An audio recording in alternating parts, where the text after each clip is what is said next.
Assalamualaikum warahmatullahi wabarakatuh. Selamat sore, salam sehat, dan salam bahagia selalu. Berjumpa kembali kita di Desa Institute dalam program Sambal Desa, sama-sama belajar desa. Dan hari ini, di hari Kamis, di Kamis terakhir di bulan September, kita akan belajar bersama tentang topik informasi publik desa. Nanti topik ini akan disampaikan langsung oleh beliau Bapak Haji Nur Rafiq SPD. Nur Mungkin Rafiq, karena banyak yang ini ya, Iya, 18 orang. Direktur Pusat Bimbingan Teknik Padepokan Literasi Nusantara atau biasa kita menyebutnya Pusbimtek Palira. Nanti topik ini akan disampaikan beliau selama 1 jam ke depan, jadi kita akan belajar bersama, mendengarkan bersama, kemudian sharing pengalaman dan sharing ilmu terkait dengan informasi publik desa. Yang perlu kita ketahui bersama bahwa informasi publik desa adalah informasi yang dihasilkan, kemudian disimpan, dikelola, dikirim, dan atau diterima oleh pemerintah desa sesuai dengan peraturan desa, serta informasi lain yang berkaitan dengan kepentingan publik. Jadi nanti apa saja sih yang masuk dalam informasi publik desa, kemudian layanan apa saja yang bisa kita lihat di informasi publik desa dan sejauh mana keterbukaannya nanti akan dijelaskan langsung oleh pemantik kita di sore hari ini. Oke, selamat sore Bapak Haji Nur Rafiq SPD. Selamat sore. Assalamualaikum warahmatullahi wabarakatuh. Waalaikumsalam warahmatullahi wabarakatuh. Gimana kabarnya Bapak? Alhamdulillah. Baik. Iya, menarik karena Bapak adalah Direktur dari Pusat Bimbingan Teknik dari Padepokan Literasi Nusantara. Bisa dijelaskan terkait dengan Pusbimtek Palira ini, Bapak? Baik. Pusbintek Palira ini adalah sebuah lembaga bintek di mana tidak hanya siap memberikan bintek pada aparatur pemerintah desa, tapi juga pada pembina desa dan juga untuk para mahasiswa yang persiapan KKN terkait dengan tata kelola desa. Yang kedua, Pusbintek Palira juga menyiapkan tutor tata kelola desa dan alhamdulillah untuk kali sampai hari ini dari angkatan ke-9 kita sudah punya 98 tutor yang menyebar di 25 provinsi dari Aceh sampai Papua. Itu. Wah, luar biasa ya. Ya. Kalau teman-teman ingin ikut dalam bimbingan teknik ini, bagaimana caranya, Bapak? Kita bimbingan teknik untuk tutor ini kita lakukan secara online. Seluruhnya secara online sudah berjalan hampir 2 tahun ini secara online dan dalam satu paket itu 11 pertemuan, tetapi pada setiap paket-paket berikutnya maka yang ikut paket mulai dari pertama sampai sebelum yang ke-9 atau sampai 8 misalnya tetap bisa mengikuti untuk pendalaman. Jadi sepanjang tahun teman-teman itu terus melakukan pendalaman berulang-ulang dari materi 1 sampai materi 11. Gitu. Jadi istilahnya kita bisa daftar di awal, tapi ilmunya terus dapat kita terima. Iya, kita selalu update. Selalu update. Jadi kalau ada regulasi baru, ada persoalan baru, ada kreativitas baru, maka segera kita sampaikan untuk update ilmu. Oke. Selalu begitu. Di samping itu juga ada ini juga insya Allah untuk mulai tanggal 3 besok ini penutupan tanggal 2 ini bintek untuk aparatur pemerintah desa ini intensif ini hanya 6 materi tentang 6 tata kelola dan juga secara online 6 kali pertemuan. Oke, menarik sekali teman-teman. Bagi teman-teman yang ingin menjadi tutor terkait dengan tata kelola pemerintahan desa ataupun ingin apa istilahnya belajar terkait dengan aparatur pemerintahan desa, jadi di di mana ini tadi di Puspimtek Palira.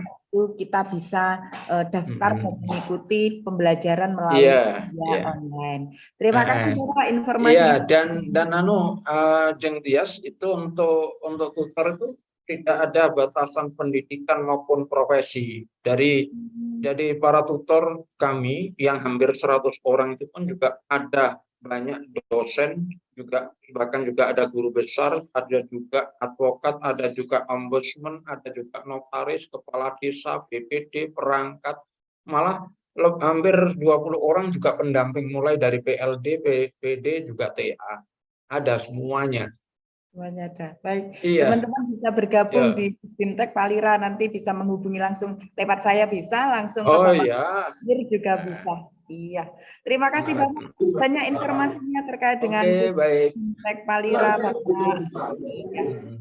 Kemudian siap dengan topik sore hari ini terkait dengan publikasi informasi publik desa. Jadi kita akan mendengarkan bersama materi yang akan disampaikan oleh beliau, Bapak Nur, terkait dengan informasi publik desa. Monggo Bapak, kami persilahkan. Baik, terima kasih. Izin untuk saya share screen. Ya.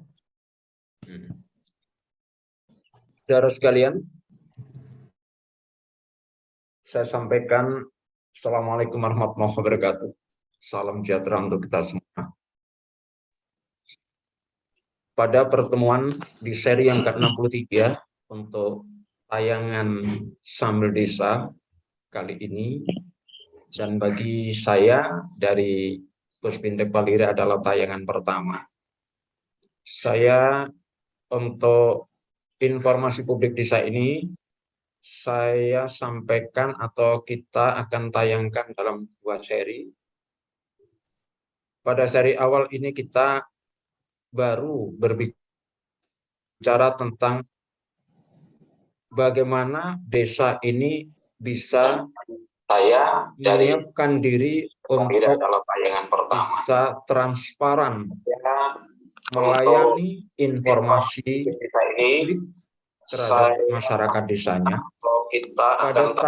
Pada seri yang kedua nanti atau pada lanjutannya kita akan bicara tentang apa saja terdokumen-dokumen yang ada di desa, baik yang maupun yang dikecualikan, dan juga bagaimana cara mendapatkan informasi transparan.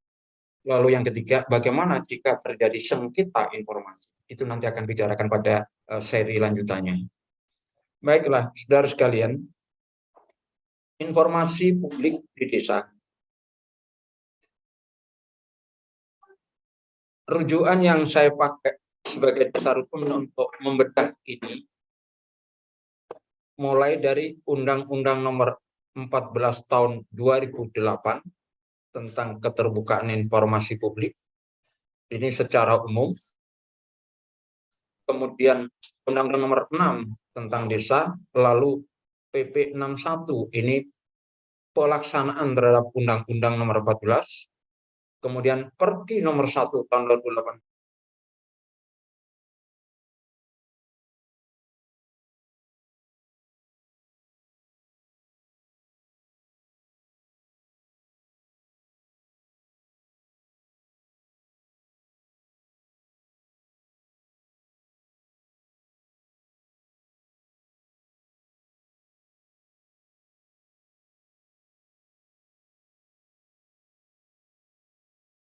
Tentunya yang terkait dengan keterbukaan informasi publik mendasar dan merujuk pada PP 61 Tahun 2010.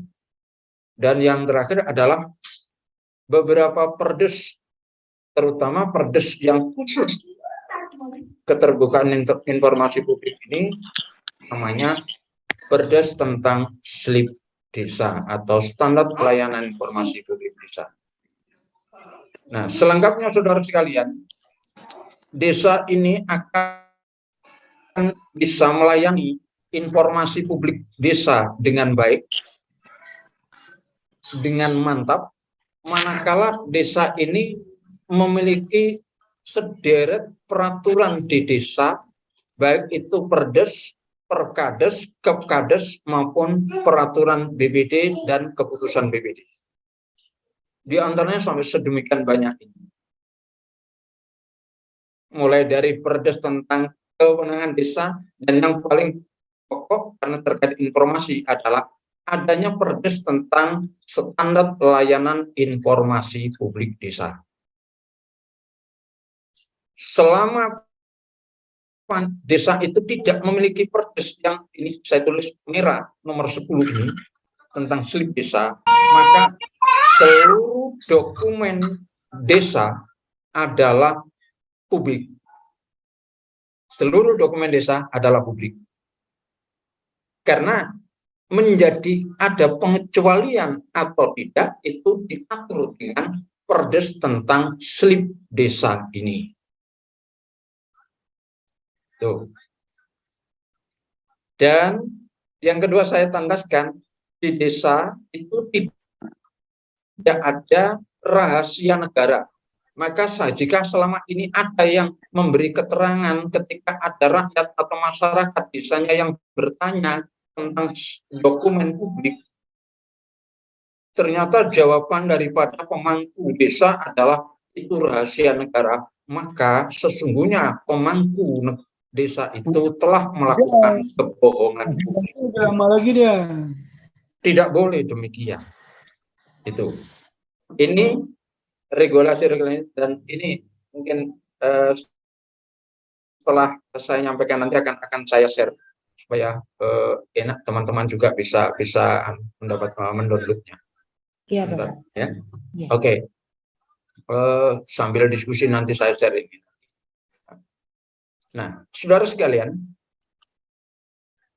setelah kita ada beberapa aturan di tingkat desa yang sampai sebanyak itu, nanti silakan ini bisa ditanyakan, kenapa kok sampai ada perdes ini nih? Padahal ini banyak perdes yang mungkin selama ini tidak pernah diterbitkan atau tidak dikenal. Paling perdes kewenangan dan khusus aset desa, lalu SOTK. Ke bawah ini hampir itu masih jarang sekali yang memiliki. Padahal ini satu keharusan. Ini kalau BUMDes ada rata-rata. Kerjasama desa belum tentu punya. Ini standar harga barang dan jasa di desa belum tentu, bahkan mungkin sampai hari ini masih 0,0 sekian persen yang punya se-Indonesia. Oke. Nah, saudara sekalian, Undang-Undang Nomor 6 tahun 2014 tegas memerintahkan desa memberikan pengertian itu mendudukkan bahwa desa itu adalah sebagai badan publik.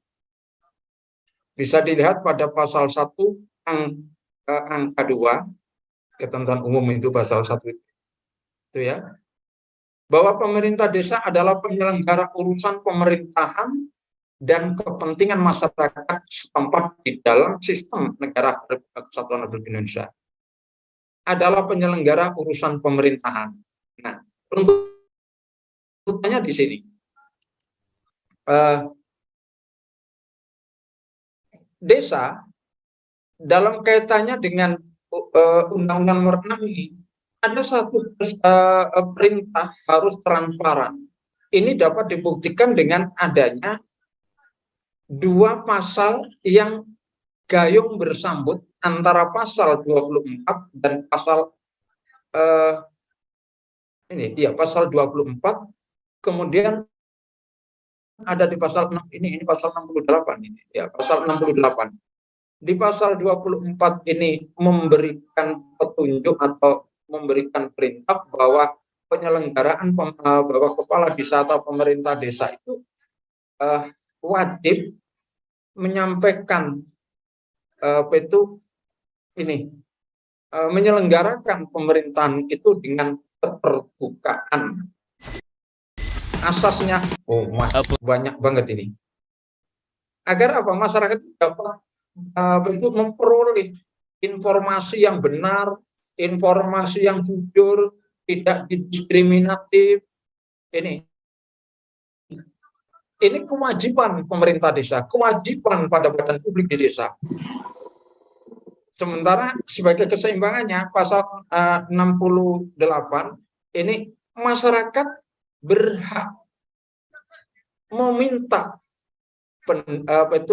untuk mendapatkan informasi dari pemerintah desa. Berarti yang pemerintah desa ini wajib atau bertugas untuk memberikan informasi kepada masyarakat, dan masyarakat juga berhak. Artinya apa? Ini clear bahwa desa harus transparan, karena transparansi juga merupakan salah satu daripada asas di dalam penyelenggaraan pemerintahan. Bisa dilihat pada di pasal 24 ini, dari sekian asas-asas penyelenggaraan dari pemerintah, saya hanya mengambil satu asas saja tentang transparan. Itu. Nah, kemudian saudara sekalian, kita coba lihat pada pergi atau peraturan Komisi Informasi nomor 1 tahun 2018 tentang slip desa ini. Pada pasal 7 ini memberikan satu aturan bahwa pemerintah desa itu dalam rangka untuk melayani dokumen atau informasi publik di desanya, maka pemerintah desa itu harus atau wajib menetapkan perdes mengenai keterbukaan informasi publik, yang saya sebut dengan perdes tentang slip desa atau standar pelayanan informasi atau standar pelayanan informasi desa. Kemudian juga harus membuat SOP tentang aturan pelayanan informasi publik. Ini dalam strata aturan yang bagaimana? Ini adalah diatur dengan Perkades tentang standar operasional, yaitu tata cara atau pedoman tata cara pelayanan informasi publik di desa. Perdesnya saja belum tentu punya, sekarang ini malah sampai dengan Perkadesnya. Iya, memang harus ada Perkadesnya. Kemudian desa harus menganggarkan untuk biaya yang cukup memadai dalam rangka untuk melayani informasi publik desa kepada masyarakat.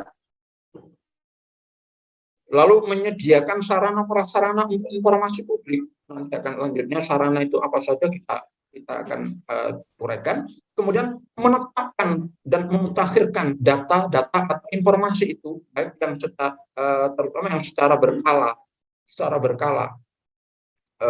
Ke depan itu pertemuan kedua nanti akan kita kupas, ada berkala serta merta setiap saat dan sebagainya, akan kita jumpai itu nanti. Kemudian menyediakan dan memberikan informasi publik desa, menyediakan dan memberikan informasi. Berarti kok sesungguhnya tidak perlu menunggu diminta, harus menyediakan, harus memberikan kepada masyarakatnya.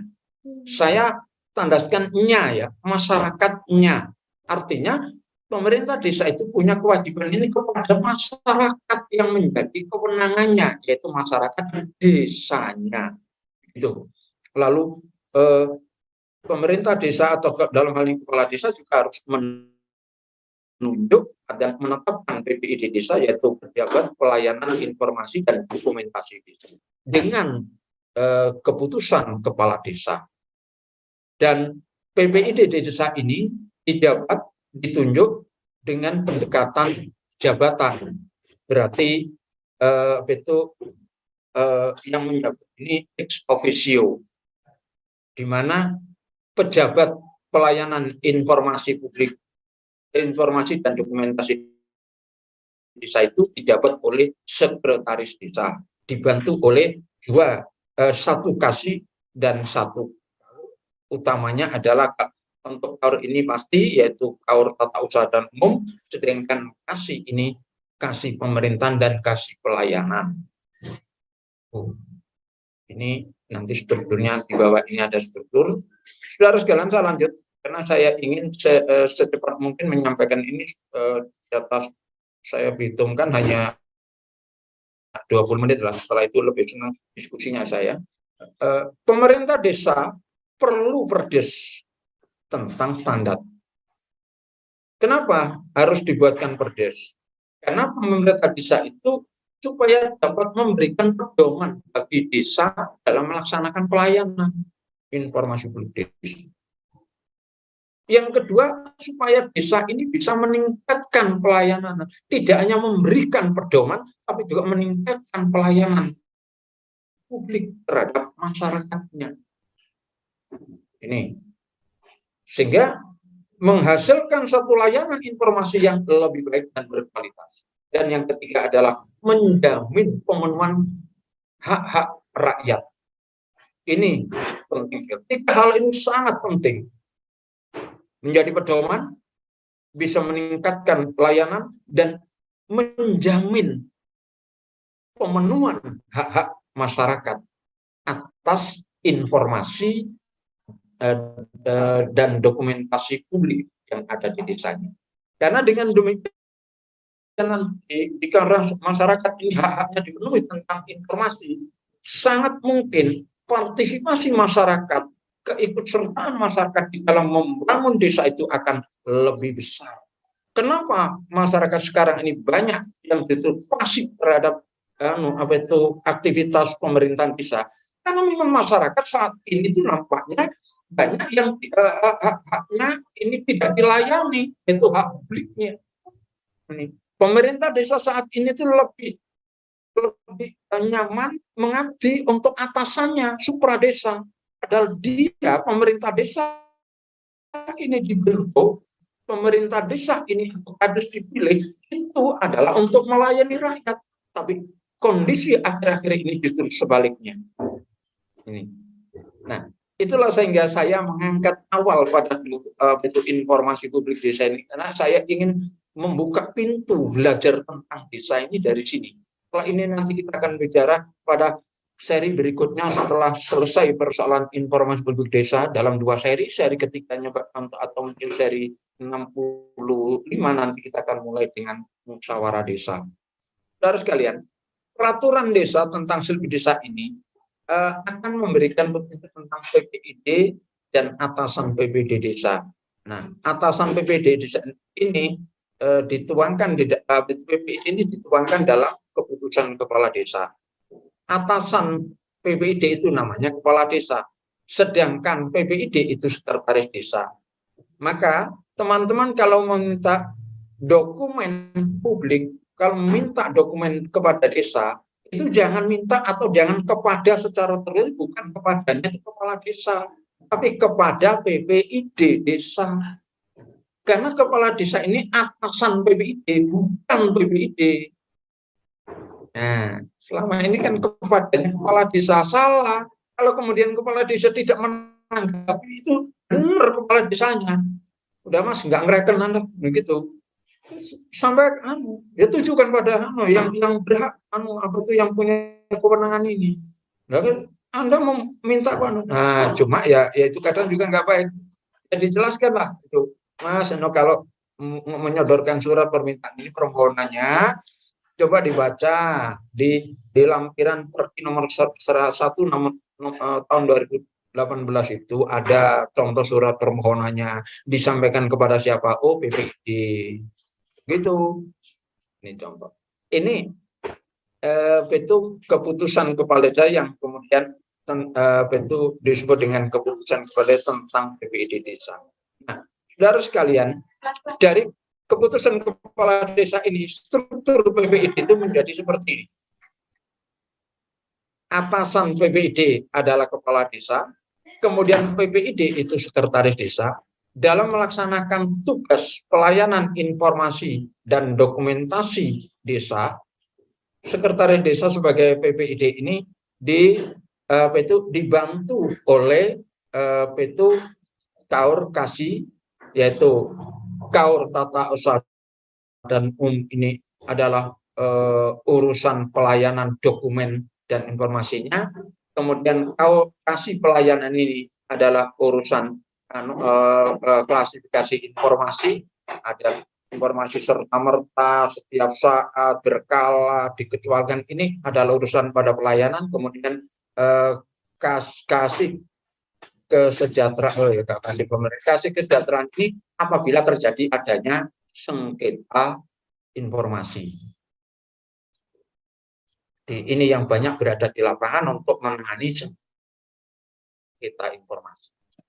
Gitu. Ini strukturnya seperti ini. Nah, sekarang di desa, apakah hanya pemerintah desa yang disebut dengan badan publik desa?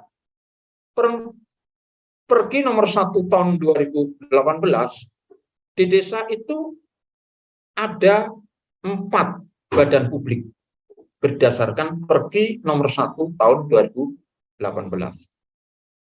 Yaitu pemerintah desa, kemudian BPD, ini BKAD, tapi sebenarnya ini adalah yang BKD-nya ya. BKD, kemudian orang seringkali menyebutnya itu BKAD, jadi saya sampai lupa, tetap tidak saubah, sekarang baru saubah ini ya, yaitu BUM Desa atau BUMDes. Ini adalah badan, artinya badan publik berarti seluruh dokumen-dokumen yang dikelola oleh 4 badan ini itu publik.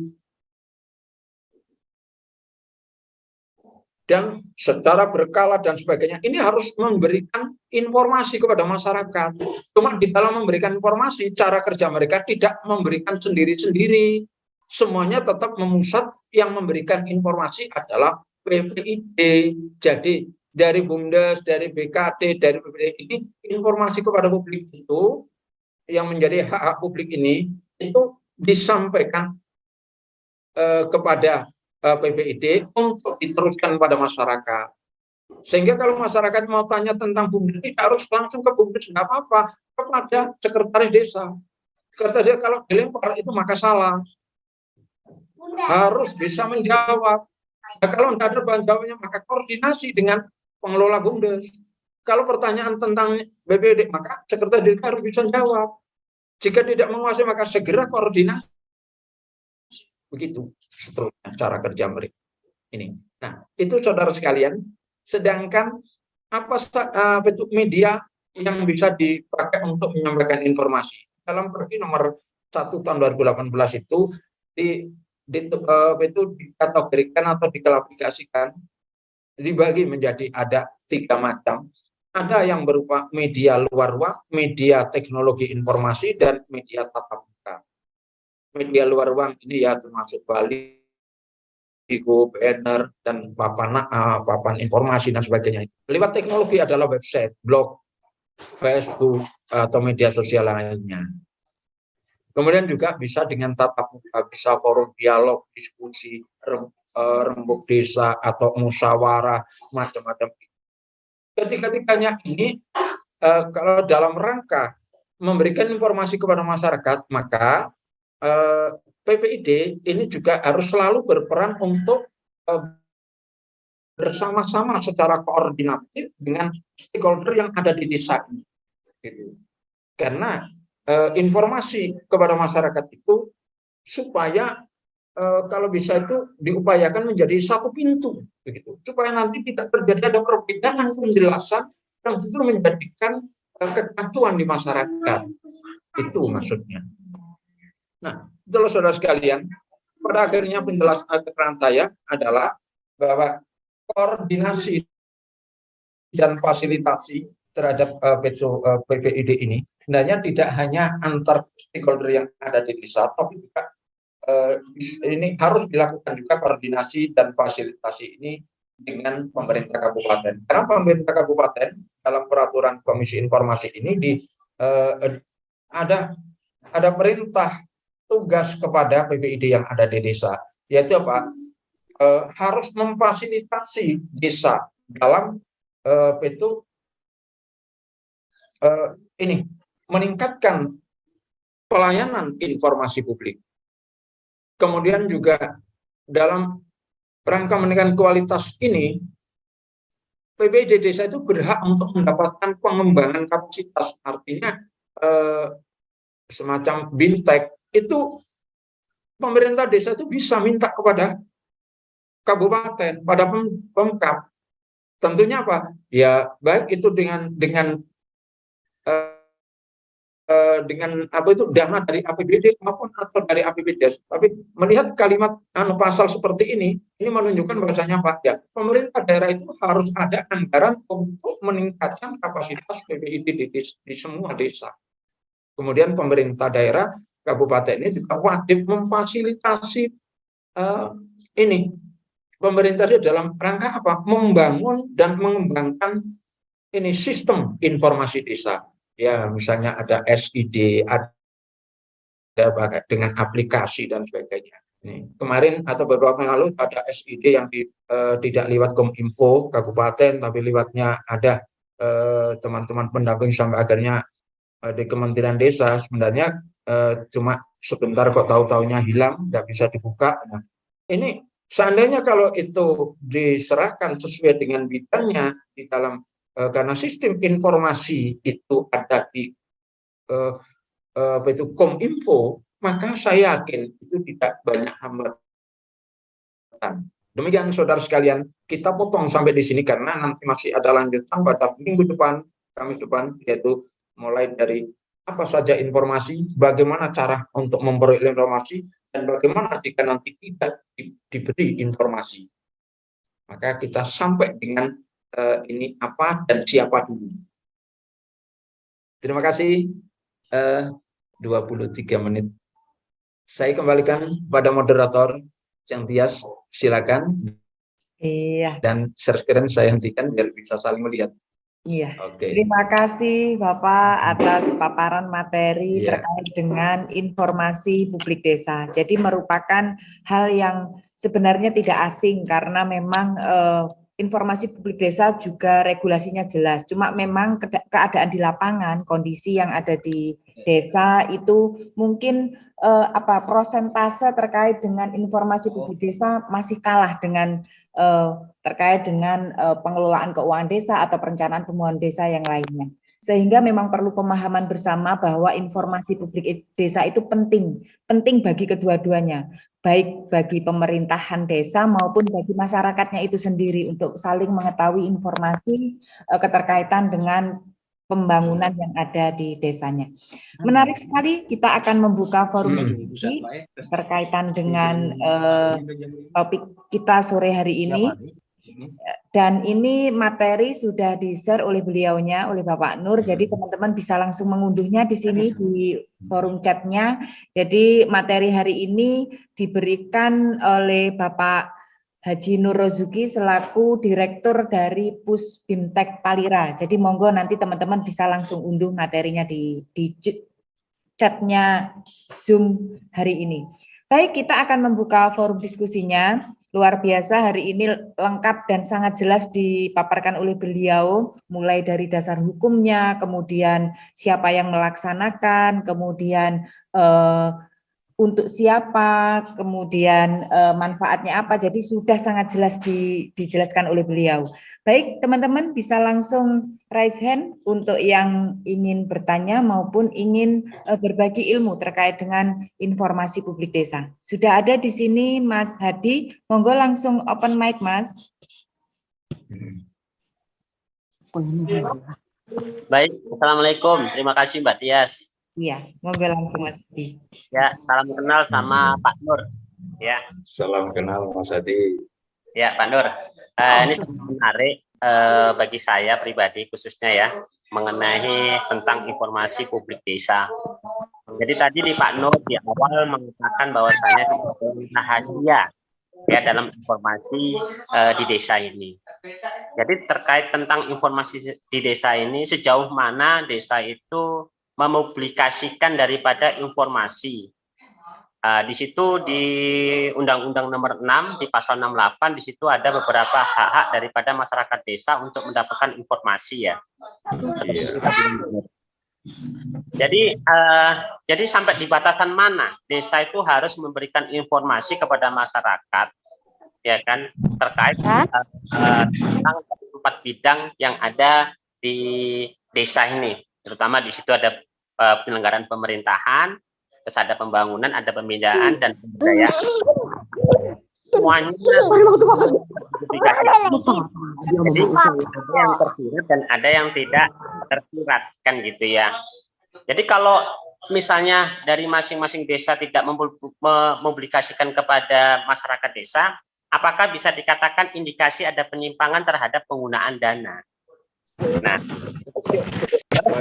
kedua, tentang perki. Nah, perki ini sebenarnya di bawah naungan kementerian apa oleh siapa? Karena memang saya sangat minim ini tentang regulasi yang ada ini. Itu aja dulu Pak Nur, terima kasih. Assalamualaikum Baik, warahmatullahi wabarakatuh. terima kasih. Waalaikumsalam. Langsung Pak Nur. Langsung, oke, baik. Oke. Mas Hadi, bahwa itu sejauh mana tentang dokumen atau informasi itu kepada masyarakat, itu kita tidak dengan pendekatan bidang-bidang sebagaimana seperti di RPJMDes, RKPDes maupun APBDes, tetapi pada pendekatan itu ini poin-poin dokumen yang ada di desa sebagaimana yang diatur di dalam pasal 17 Undang-Undang Nomor 14 Tahun 2008. Di situ.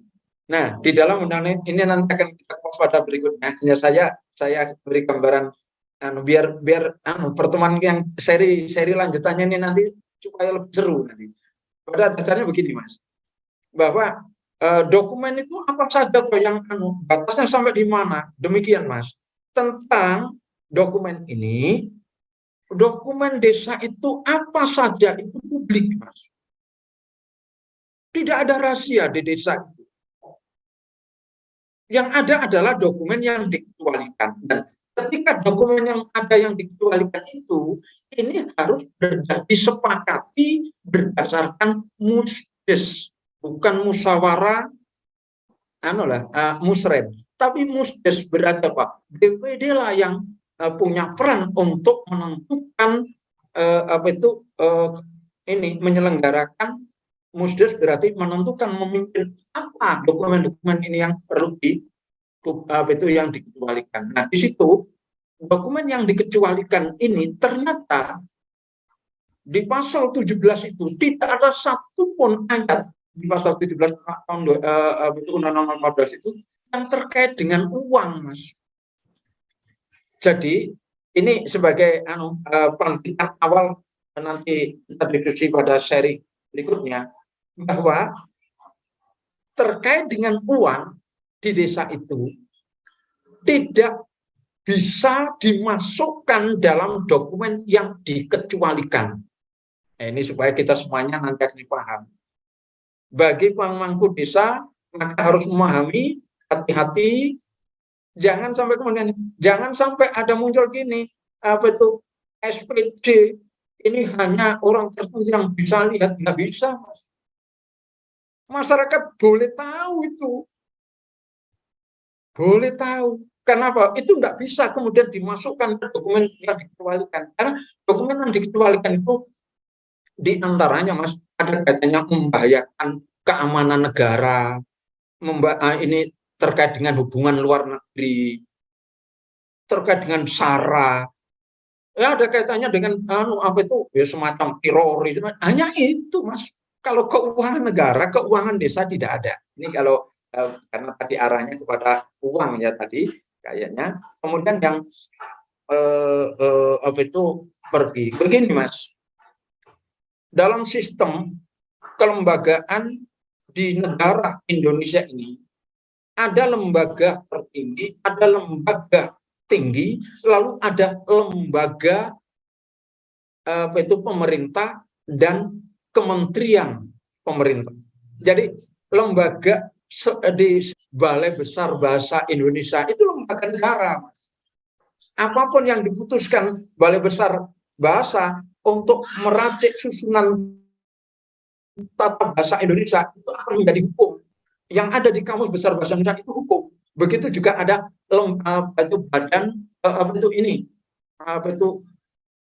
lembaga Arsip Nasional Republik Indonesia. Ini juga lembaga negara. Apapun itu juga bisa peraturan, dan apa yang diputuskan itu peraturan daripada Kepala ANRI itu adalah hukum. Muncullah tentang arsip, tentang indeks surat tentang dokumen-dokumen tata naskah dinas itu adalah tidak ditangani oleh menteri-menteri, tapi ditangani oleh lembaga arsip. Lalu terkait dengan keterbukaan informasi publik, ada lembaga lagi, yaitu apa? Ada Komisi Informasi Publik. Kalau urusan korupsi ada KPK, kalau urusan informasi publik ada KIP. Itu lembaga negara, Mas.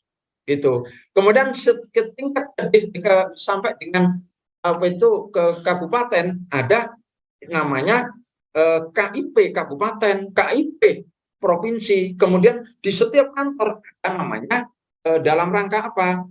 Untuk keterbukaan publik, maka di sini harus dibentuk dengan PPID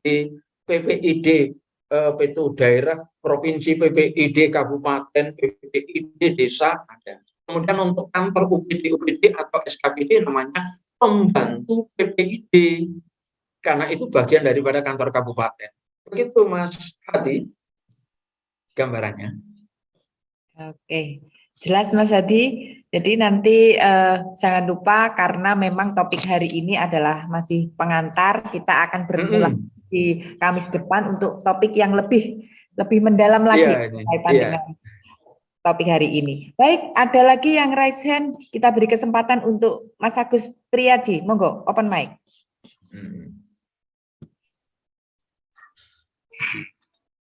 Alhamdulillah. Assalamualaikum warahmatullahi wabarakatuh. Waalaikumsalam. Selamat sore Pak Ketum. Nah, saya manggilnya Pak Ketum karena sudah terbiasa kalau rapat hari Minggu Pak Ketum manggilnya ya. Enggak. Begini Pak, di tempat kami itu sebulan yang lalu itu ada migrasi website desa. Kan seperti Perki nomor 1 tahun 2018 tadi kan bunyinya bahwa desa menyediakan informasi.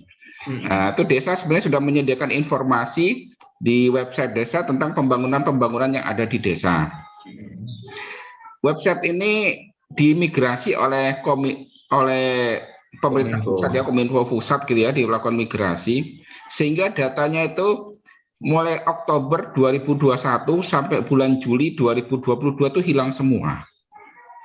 Jadi berita-berita desa, informasi, data, kependudukan, itu hilang semua. Nah, pertanyaan kami, itu tanggung jawabnya siapa ya? Apakah Kominfo, apakah DPMD, atau pusat gitu? Ya, tentu di Kominfo, Mas. Karena untuk informasi ini, itu kewenangannya sesungguhnya ada di Kominfo. Dan Kominfo sendiri di tingkat desa itu juga menyediakan kelompok semacam LKD lainnya, yaitu KIM. Kan Kominfo punya KIM. Kalau di dinas sosial itu di desa punya Karang Taruna, dinas kesehatan itu punya Posyandu, kemudian peranan wanita punya pemberdayaan perempuan punya PKK, kemudian Pol PP punya Linmas. Nah, untuk Kominfo di desa itu punya KIM, kelompok informasi masyarakat. Ini mestinya kerjasama dengan itu. Tentang migrasi ini sebenarnya kalau memang itu Mas, karena itu ada satu poin-poin yang jika dimigrasikan ini hancur menjadi blank, sebenarnya akan lebih bagus itu kalau di-linkkan saja, itu sudah bisa. Jadi ya akunnya, usernya ke Kominfo tetap buat baru, kemudian ini nanti itu akan nge-link pada website semula. Itu akan lebih aman saya kira. Tapi kalau sudah terlanjur begitu, ya cobalah. Mungkin di Kominfo juga punya tenaga ahli yang bisa untuk mengembalikan itu.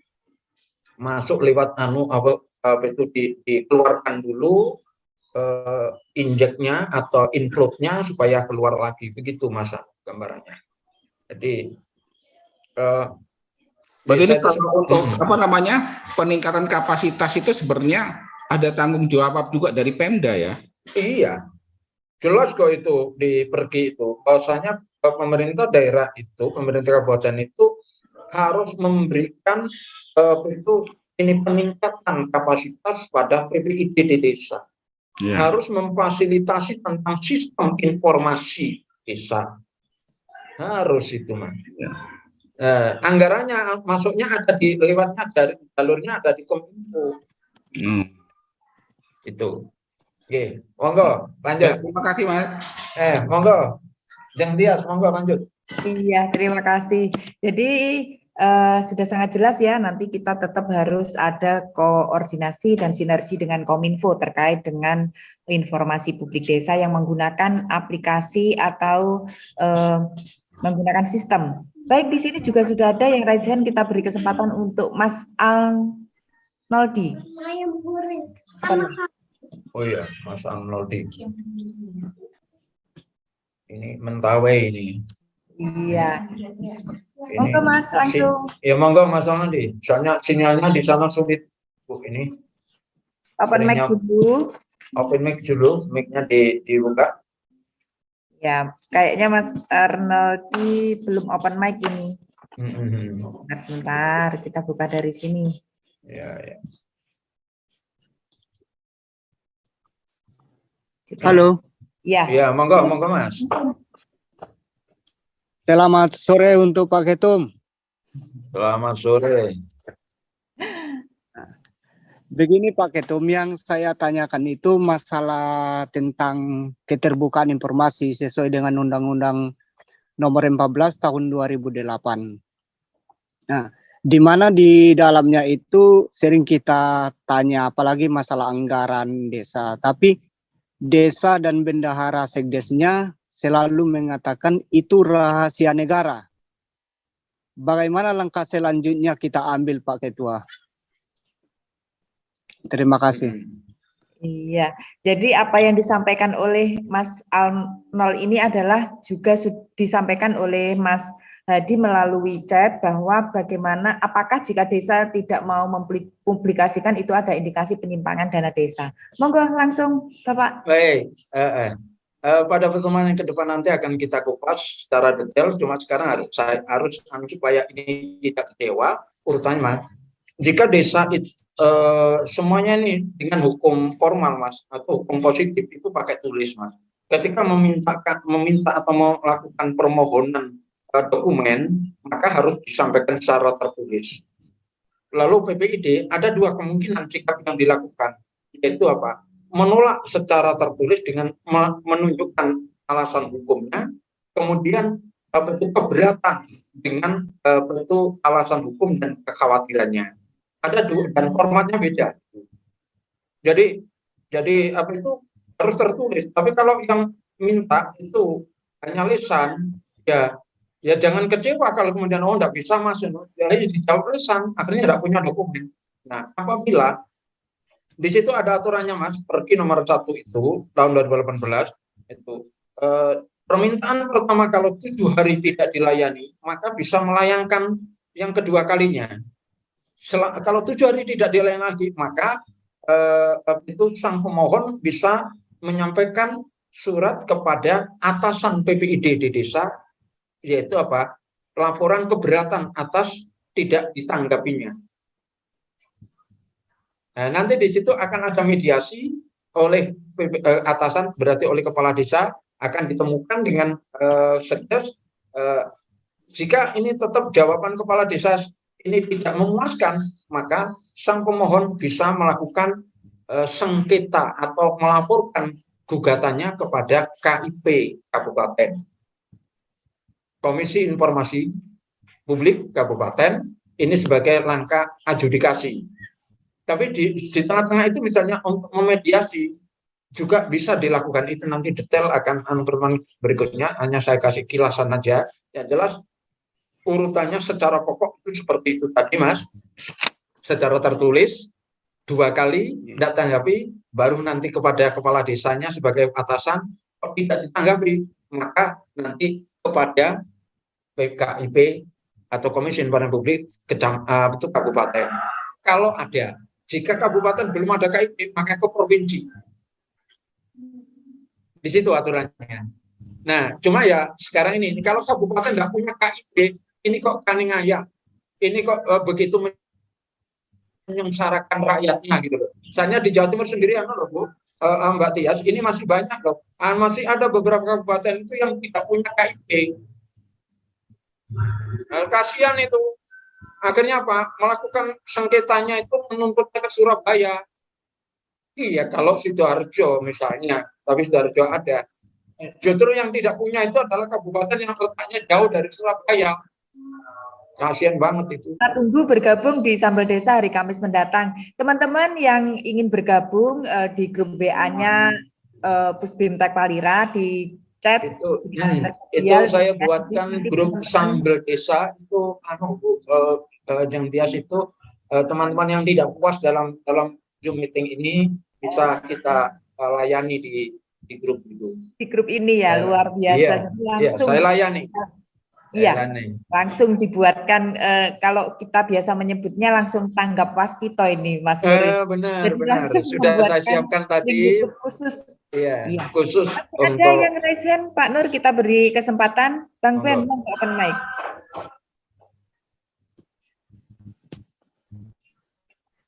Baik, terima kasih Pak Tias, Pak Ketua yang saya hormati. Perkenalkan saya Ben dari Pondama, Papua Barat. Saya sangat tertarik sekali dengan materinya Pak Nur ini sore ini. Cuma begini Pak Ketua, kondisi kami adalah bahwa semua itu kan diidealkan bahwa pemerintahan desa itu berjalan secara optimal. Ketika sumber daya manusia itu tidak mendukung, maka yang terjadi itu seperti tempat saya banyak tidak berjalan sebagaimana yang dipaparkan tadi. Nah, kemudian yang saya ingin tanyakan itu, kira-kira apakah ada sanksi terhadap pemerintah daerah, pemerintah desa ketika aturan-aturan itu tidak dilaksanakan? Kemudian yang kedua, sejauh mana sih sebenarnya harusnya pemerintah supradesa dalam hal ini pemerintah daerah itu bertanggung jawab dalam konteks pembinaan dan pengawasan kepada desa dalam melaksanakan hal itu, karena kita tidak bisa pungkiri juga bahwa di sebagian lokasi daerah tertentu itu pemdanya, kalau saya boleh katakan, lemah syawat semua begitu. Demikian Pak Ketua, terima kasih atas waktunya, mohon maaf kalau ada yang kurang berkenan. Saya kembalikan waktunya.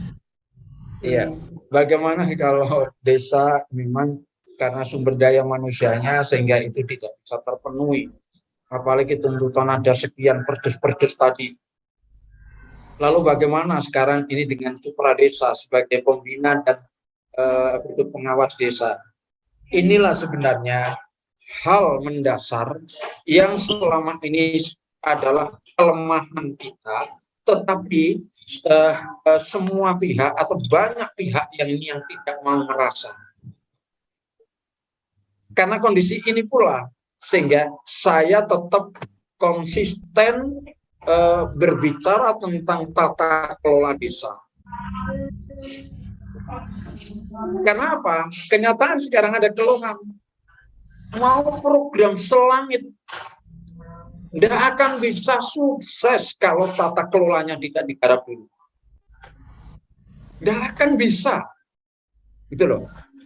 Ketika bicara tentang, taruh saja Mas ya, PBID ini ya, dokumen-dokumen ini, ternyata mengapa kok sampai ada itu tentang tentang apa itu kewenangan, kemudian perdes tentang apa itu SOPK tentang pengangkatan pemberhentian perangkat desa. Nah, karena itu nanti ada kaitannya dengan uang dan dokumen keabsahannya. Perdes LKD, kemudian ada peraturan semuanya peraturan ini harus ada, baru kemudian itu ada perdes tentang slip desa. Nah, untuk ini maka ya sambil jualan ini ya, saya sebenarnya di waktu dekat ini juga ada paket untuk Bintek tata kelola desa untuk aparat pemerintah desa. Ini hanya 6 materi, mulai tata kelola regulasi, tata kelola pemerintahan, administrasi, pembangunan, keuangan, dan laporan. 6 itu muka-muka ada yang berkenan nanti insya Allah. Jadi memang selama ini desa nampaknya pembinaan tentang tata kelola ini yang tidak lama sekali tidak disentuh. Sutra desa lebih banyak bicara tentang bangunan itu di sisi atasnya, tapi fondasinya tidak pernah dilirik. Ya pasti ini doyong Mas, minimal. Selebihnya tunggu saja nanti ambruk. Kenapa Jeng Tias dan teman-temannya kok kadang kesulitan untuk mendampingi di desa? Karena desa yang didampingi ini berdiri, sistem pemerintahnya berdiri di menjadi bangunan itu berdiri tidak ada fondasi yang kuat. Jadi saya maklumi teman-teman kalau pendamping kemudian seringkali ada keluhan karena kami seringkali diskusi sama teman-teman pendamping. Iya, kenapa? Cuman kalau mengurus tentang tata kelola bukan kewenangan atau bukan tugasnya pendamping, itu tugasnya camat. Ada di PP nomor 17 tahun 2018. Ingatkan itu camat. Tugasnya itu banyak itu, ada 52 item tugasnya pembinaan dan pengawasan. Jadi ini cara kita mengatasi adalah ya kita harus meminta lah kepada pemerintah kabupaten agar apa? Konsisten membina. Jangan hanya mengawasi.